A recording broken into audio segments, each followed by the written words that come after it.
Mike Newsom getting the Gatorade bath. Not a bad way on a frigid night, huh? Good evening. Welcome into the special edition of Sports Night. I'm Ryan Welch. And I'm Tim Bear. It's State Championship Saturday on the Gridiron. We've got stops in Raleigh, Chapel Hill, and Winston-Salem. We start off with a game you just saw right here on News 14 Carolina. That's right. 8 championship games over the course of 2 days, capped off by tonight's 4AA title bout between Butler and Jack Britt, the first ever state title appearance for the Bulldogs, while the Bucks were seeking redemption for last year's title loss to Richmond County. Both teams undefeated coming into this one. Jack Britt gets the ball first, and on the second play from scrimmage, they run the option, and turns out to be the perfect option. Greg Bryant keeps it, takes it down the sideline 80 yards, and he's gone just like that. The Bucks with an early 7-zip lead. Butler would have an answer, though. Christian LeMay, with time, is going to step up in the pocket and eventually find his favorite target, Anthony Short. Once he gets a little bit of space, he's gone. 53-yard touchdown.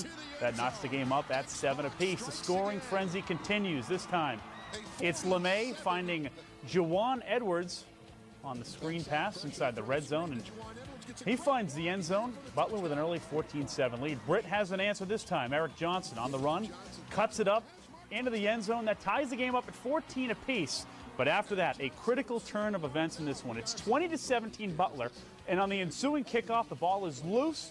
The fumble scooped up by Dominique Butler. He heads right for the end zone. Bulldogs score twice in the final seconds of the half to take a 27-17 halftime lead. Second half, it was all Butler. LeMay with play action rolls left, finds Nate Shores for the score, 34-17 Bulldogs. Then a little bit later on, it's Dion Walker plunging in for 6. Butler rolls to its first 4AA championship, 48-17 over Fayetteville Jack Britt. For more, we send it back out to Carter Finley Stadium in Raleigh, where Mike Solarte and Ethan Horton are standing by. All right, Ryan, thank you very much. And there you see the final score, 48-17. The Butler Bulldogs a winner over the Jack Britt Buccaneers. Jack Britt making that second trip to the state title game. Last year they were defeated by Richmond County, a game that was played in Chapel Hill. We saw that one last year. This one not nearly as close, and we alluded to it during the broadcast, that 10-second stretch, that window at the end of the first half where Butler kicked a field goal. Richard Bailey disputed the time on the clock. The officials put 9 seconds back up as opposed to 4, and as a result there was the kickoff, the return, the fumble return. Dominique Brewer scoops it up, takes it in. It's a 10-point swing at the break, and Butler never looked back. No, they didn't. I think when you look at Britt, they felt good about where they were at that point. I mean, they felt like coming into the game, surely they were the underdog. They played with the big boys, but they came up short, and the mistakes is really what hampered them. But then when we look at the flip side of it, Butler, they played well defensively, offensively, they executed. Britt, here he comes out, right out of the gate, they're scoring a long touchdown. And when you have this type of success, surely it breeds success. And for a first half, that's what they had, Mike. Yeah, Britt came out and they traded blow for blow against Butler, but in the end, that key stretch of the first half gave Butler that 10-point edge going to the locker room and all the momentum, and they just built on it and built on it, and it was basically a boulder rolling downhill after that as Butler rolled out to a 48-17 victory. Well, they couldn't recover, and Mike Newsom, this is a game that I think the pressure was on him, really. Because all the talk of Butler, and surely the quarterback, Christian LeMay, and all the great success they've had together, and surely the success they've had for the season, coming in, being the best team in the state, being the best team, one of the best teams in the nation. They got the championship. Yeah, I think that's the most important thing. Getting the victory tonight after getting 2 victories during the regular year against Independence, and of course Jack Britt, no slouch here. Full marks for them for the way that they came in and played, traded punch for punch. But in the end, the Butler Bulldogs are your 4AA state champions. For Ethan Horton, I'm Mike Solarte. Let's go back to the studio.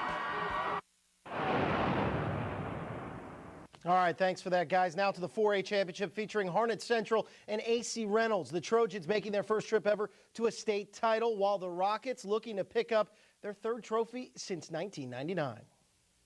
At Carter Finley Stadium, not knowing how great this game would turn out to be. First half was all AC Reynolds. On 4th and 9, Caleb Presley back to pass finds Cody Owenby down the sideline. A huge first down inside the 5-yard line. Rockets finish off the drive on a QB keeper by Presley. That puts AC Reynolds up 7-0. Now more Reynolds a little bit later. It's Presley this time going to the air once again, and he finds Andrew Scott for the catch. Check this out, though. He gets hit, spins off, and finds the end zone. Rockets take a 14-0 lead to the break. Pick it up in the second half. Harnett Central would get on the board. Brian Taylor makes the pump fake, and that frees up Brian Baker. He dives for the goal line, scores the touchdown. It's a one-score game at 14-7. Not for long, though. Same connection again. Taylor to Baker, and he finds room down the sideline, makes it a 14-13 game. A one-point game with just over 50 seconds to go. Coach Mark Morris gives it some thought and decides to go for two and the win. Jared Spears takes the handoff and is stuffed, and that keeps it at 14-13. AC Reynolds with the lead. Last chance for the Trojans, though, the onside kick, and amazingly, it hits green, and Harnett Central recovers, giving them one more opportunity. Trojan fans really excited about this one. They try for a 42-yard field goal as time runs out, but AC Reynolds comes up with the big block, holding on to win this dramatic game. The Rockets take home the 4A state championship 14-13. That's kind of been our little deal through the playoffs. We just keep finding a way, whether it's the offense or defense. You got to have points. The offense will find a way to get them, and when you got to have stops, the defense is finding a way to get them. So this is just a group of kids that just plays their tails off every time they step on the field, and I'm so proud of them. So proud of them. Coach, the choice to go for two instead of the extra point. Can you talk about what was going on? We just had a lot of confidence right there. We felt like, we had a great chance of gaining 3 yards, and just really felt like it was time to go for the win, and our kids felt the same way. And unfortunately for us, we just didn't make it happen right there. You get the onside kick, and your kids obviously battled to the end. Was it a tough call to go for that field goal at the end? No, we were just trying to get close enough to give him a chance. He's made them from 40 yards in practice, and we felt like he could get it in there, and he felt like it too. And like I said, they just came up with a play. It's hard to see a team could give any more than yours did today. No, our kids are a lot of character, and and that's why we're here. And couldn't ask anything else of them. It was a great job by them. Well, our last 3 games have been like that. I don't like them like that, but hey, I'll take them. I'll take them every time, and it just feels great. We had God on our side the last 3 weeks. You might not know, but we've had games like this consecutively, so it feels great. It's unbelievable. It really is. When you're up. In the 3AA championship, it was South Johnston taking on South Point at Keenan Stadium. South Point's been here before, winning titles in 1979 and 2003, while this is all new for the Trojans of South Johnston. First ever championship appearance for them. Pick up the action in the first quarter. Red Raiders on the move early. Play action pass, as we see both teams coming out. Play action pass, first quarter now. It's Justice to fullback Josh Heiss. It's a Josh show here in Chapel Hill. 17-yard pickup there. 3 plays later, tailback Aaron Crumbly punches it in from 4 yards out. Raiders with an early 7-zip lead. Ensuing drive, South Johnston looking for payback. Quarterback Patrick Dunnigan with the quick pass to Mitch McClam. He goes down the right sideline for 23 yards. Very next play, Dunnigan with another quick pass. This one to D. Williams. He's in from 25 yards out. Game tied at 7 apiece. On the ensuing kick, South Johnston with the pooch kick. Turns out to be a good idea. It's successful. They get the ball. Then running back Anthony Crumity. He will eventually take the pigskin here. Shakes a few tackles, goes 41 yards for the touchdown. This one was back and forth, but it wouldn't be enough. The South Point Red Raiders take the 3AA championship. Final score, 42-28. Kept waking up every, 30 minutes to an hour thinking about this game, but I would have never thought I would have come out here and performed like I did. So I guess the simple question is, how does it feel? It's an honor, and it's great to go out on a senior season like this and represent Gaston County. All right, the 3A championship game featured defending champ West Rowan and Eastern Alamance. While the Falcons have been here before, the Eagles were trying to make history in their first ever trip to the title game. In a matchup of Falcons and Eagles, this one looked like it was going to be for the Birds early, thanks to the legs of Kevin Parks Jr. First quarter, he somersaults in, no style points, but just like that, it's 6-zip West Rowan. Eastern Alamance in the giving mood this holiday season. Falcons pressure leads to a fumble, and they would add to their lead. Second verse, same as the first. It's Parks again, this time off left tackle. 13-zip Falcons, and we've barely begun. Second quarter, guess who? Parks again, around the right side, see ya. 20-zip West Rowan, another installment for the one-man highlight reel. He was headed to Virginia in the fall. The offensive line did whatever they had to do, baby. Them defensive boys, they played real good over there. Our defensive boys, man. Our offensive boys stepped up, and our defensive line stepped up real big for us today. He's tough. You know, you never get surprised by KP. He always delivers big game, not so big game. He's so steady, so reliable, so durable. Just love him to death. It's the end of an era at West Rowan. That guy, man, he's great, man. I wish colleges in North Carolina would notice that, but, he's going to Virginia. He's going to be a great one there. Before things got out of hand, Lamar Ivy coolly brought the Eagles back. Second quarter. Finds Donald Maddox on the right side. Defense optional on this play. Maddox is gone. 60 yards down the sideline. All of a sudden, it's a 20-7 game. Still in the first half, it's Elliott Powell's turn. He plunges in for 6. Falcons feeling a little blue on their bench, while it's drop and give me 14 on the other end. I thought we lost our composure bad as a team in the second quarter, but I thought we regained that composure in the second half. And you got to credit them, they're good. After the break, Eagles complete the comeback. Ivy with the keeper, extra point good. It's 21-20 Eastern Alamance. But West Rowan fights back. You guessed it, Parks again, this time taking it wide outside for the score. Falcons add a 2-point conversion and take a 28-21 lead, and the defense would take it from there, picking Ivy off here in the fourth quarter, and it's time to celebrate once again for West Rowan, the Falcons back-to-back state champs. It's a crazy feeling, baby. Good job, boy. It's a crazy feeling. It's the best feeling in the world 2 times in a row, baby. 30 straight games, and it's just a great feeling, a real great feeling, baby. Well, we started off slow, we ended strong, and, hey, again, I'm proud of our football team. Again, West Rowan, they're state champions, they're defending state champions, and, hey, hats off to those guys. They did a great job. Kevin Parks, a soundbite machine. A soundbite machine, and he had the towel up to the nose. Bloody nose at the end of the game. He was grabbing his shoulder, but when you score 4 touchdowns like that, you can do whatever you want. He got it done. All right, it's time for us to take our first break, but much more high school football still ahead. Including the 2A championships that took place last night at UNC Chapel Hill between Tarboro and Mountain Heritage. That and much more coming up in just a few minutes.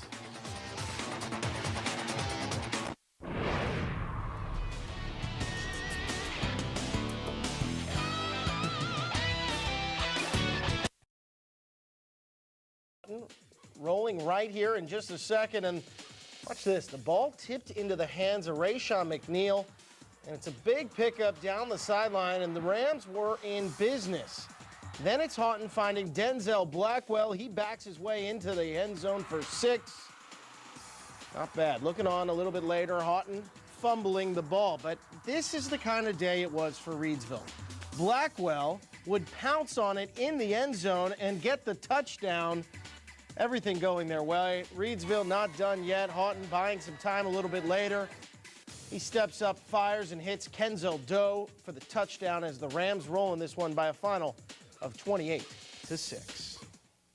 It feels great, it never gets old. I can tell you that. We've been there before. It never gets old. This team deserves all the credit, and the assistant coaches for getting them ready to go. And we played a heck of a football team today in Newton Conover. A lot of respect goes to those guys, too, but we're glad to be on top. It's unbelievable. It's an indescribable feeling. We all worked hard since June to keep this tradition, 48 win streak game going on. It's just unbelievable, and I love it. All right, 7 of the state title games underway today. One matchup, the 2A championship, taking the field Friday night in Chapel Hill. It was the bout between Mountain Heritage and Tarboro. Cougars coach Joey Robinson getting his lads fired up first half. Tarboro turning it over. Snap goes over the head of Quentin Robertson. Casey Randolph recovers. The Cougars in good shape. That would lead to this field goal. Mountain Heritage with an early 3-zip lead at Keenan Stadium. The Vikings would respond. Driving down the field, the give is to Demarius Harper. And Harper's going to find pay dirt. That's almost too easy. 7-3 Tarboro at that juncture. Later in the half, Vikings work the option offense. And when you can do it this well, do it all the time. Pitch to Chris Lane around the end for 6. 14-3 Tarboro at the break. And the Vikings take the 2A championship 28-3 at the final. I don't know, man. People they just downgrade Tarboro a lot. They don't expect Tarboro to do much, so I don't know. They come up with a lot of names for Tarboro, so shoot, they call us Pee Wee League. Hey, we made it to states again, so hey, We a whole lot of stuff to a lot of people. So. Well, in our eyes, we ain't had to prove nothing. Like, we already knew what we had from the start of the season. So, hey, state champs. All right, the 1AA matchup between Southwest Onslow and Albemarle being played at BB&T Field in Winston-Salem.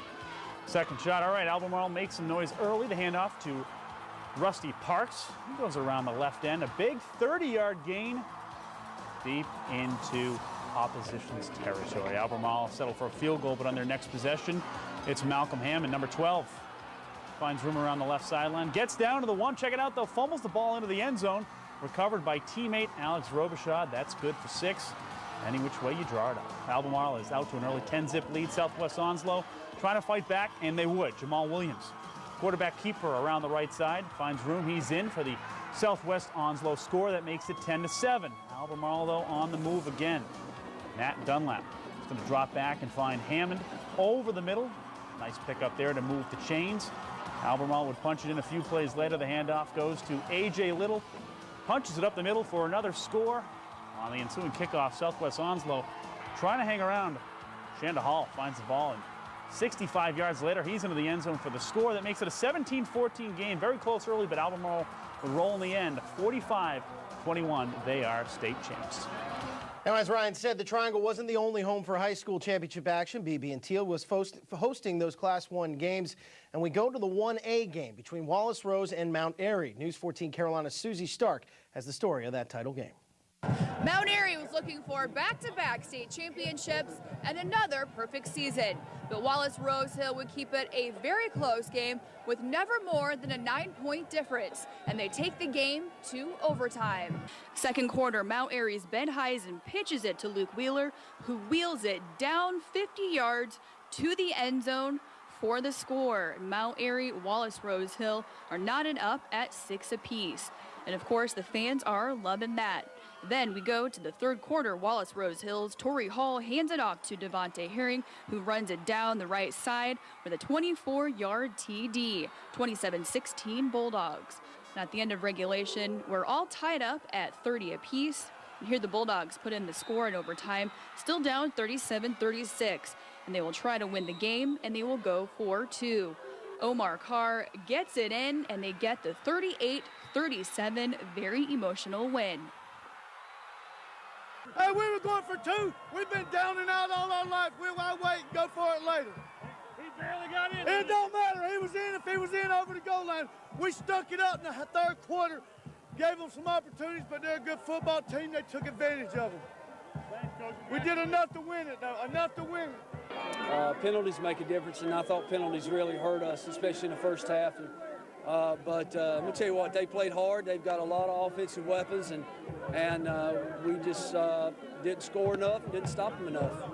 We didn't give up. We just kept going and thought about all the hard days of practice, and then it all paid off in the end. And Omar Carr was named the game's most valuable player. At BB&T Field, Susie Stark, News 14 Carolina. Thanks for that, Susie. We just want to say a final thank you to all the staff members who helped out all season long with the Discount Tire Friday night final, and especially this weekend with the state championships. And don't forget, all 8 games will be available on Carolina On Demand early this week. A big congratulations goes out to all the teams who took part in the state title games all around the state. It was a fun season, and we look forward to seeing you next year. For Tim Bear, I'm Ryan Welch. Thanks for joining us all year long.